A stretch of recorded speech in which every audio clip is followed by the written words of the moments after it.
True story. A businessman who was introduced to a very lucrative business opportunity decided to share this opportunity on a daily basis after hours at his work.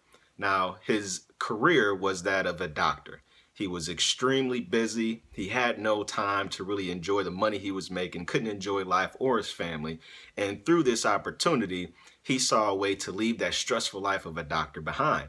So he got to work, worked vigorously sharing this idea, and within 12 months, he was able to completely replace his income as a doctor through sharing this opportunity.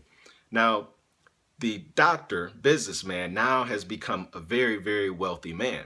And he continues to share this opportunity on a daily basis at his office because of how many people he's been able to help. Hundreds of people that have come to hear him speak have also benefited from this information that he's providing. So one day a young man walks in to hear his presentation. After it's all over, the rich man looks at him and says, "Are you ready to get started?" The young man looks at him and he says, "You know what, it looks good, but I don't like to sell things." And the rich man simply looked at him and said, "That's why you're broke."